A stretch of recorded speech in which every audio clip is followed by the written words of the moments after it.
Hey, hey, welcome back to another episode of Flavor and Fiction.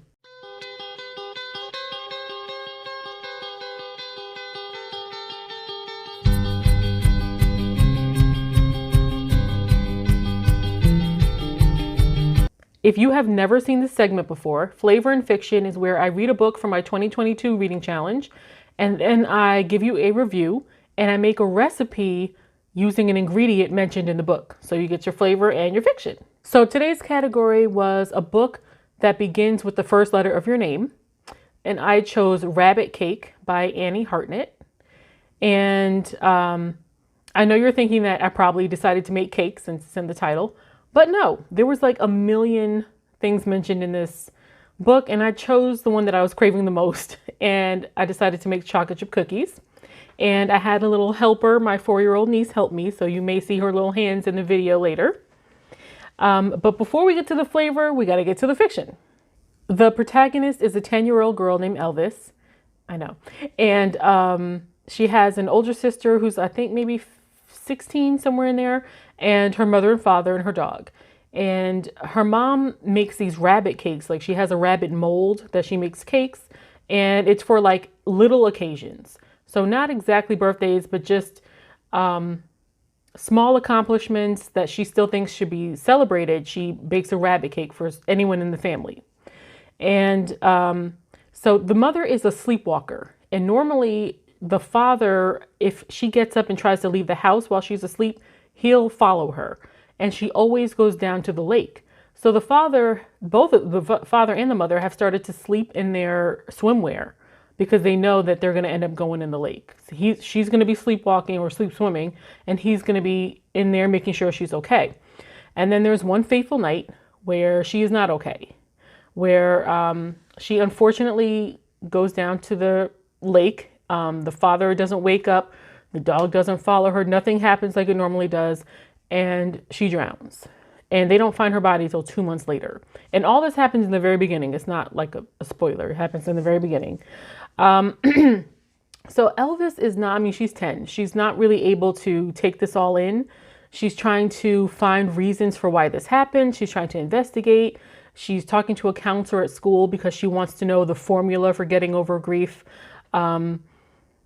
She is talking to a psychic that her mom used to talk to. Like, she's looking for answers anywhere and everywhere. So it doesn't help that her father is like an emotional wreck. He's constantly crying, and he started to wear her clothes to feel closer to her. So first it's like a bathrobe, and then it's more and more. And, you know, Elvis is just kind of, no one's really talking about their grief. They're all just experiencing their own different, you know, bouts of grief. The older daughter, she ends up dropping out of school because she gets into so much trouble. And then unfortunately she starts sleepwalking. So now Elvis is just like beside herself. She thinks that it's her job to make sure that her sister doesn't meet the same fate as her mom. So she is staying up all night watching her sister. So she's getting no sleep. She's falling asleep in school. She's falling behind.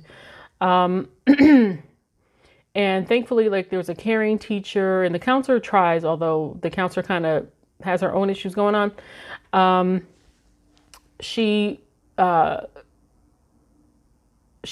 Okay, so Elvis studies biology like her mother did.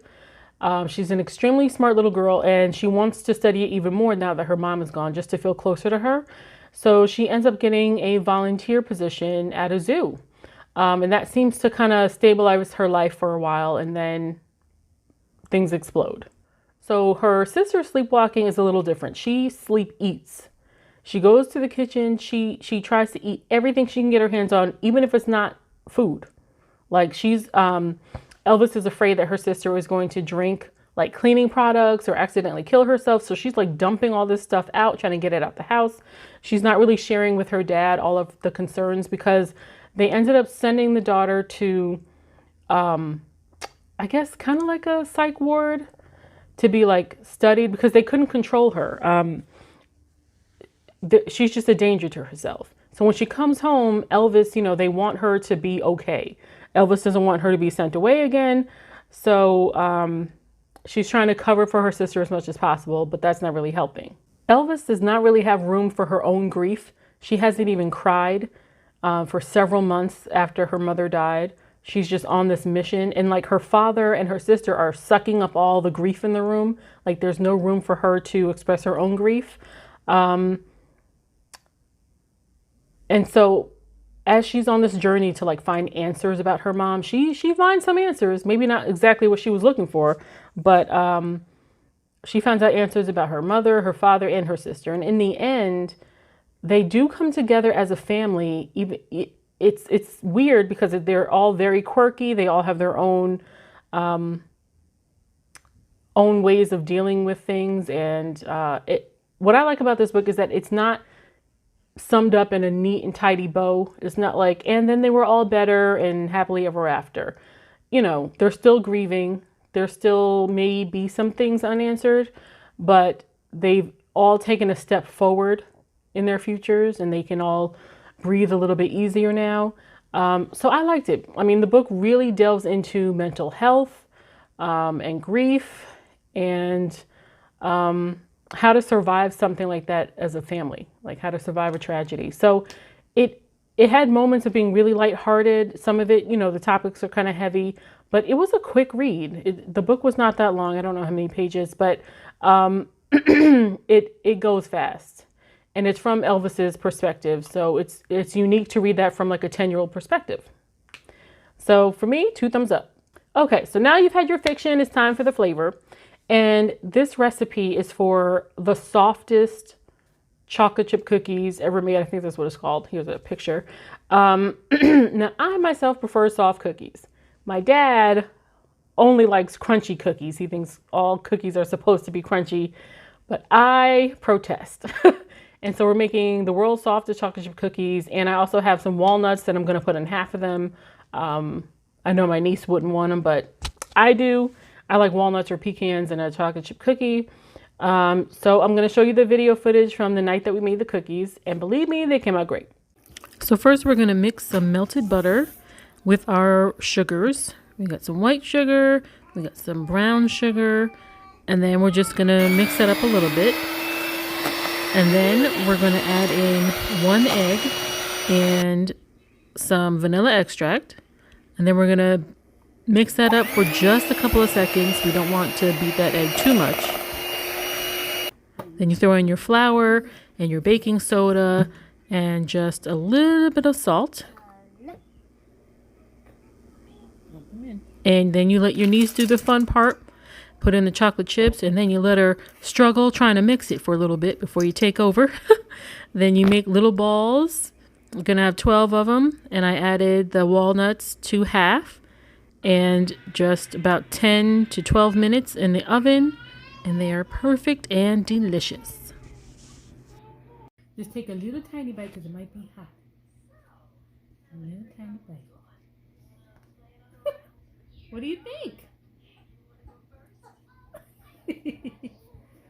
Taste mine with the nuts in it.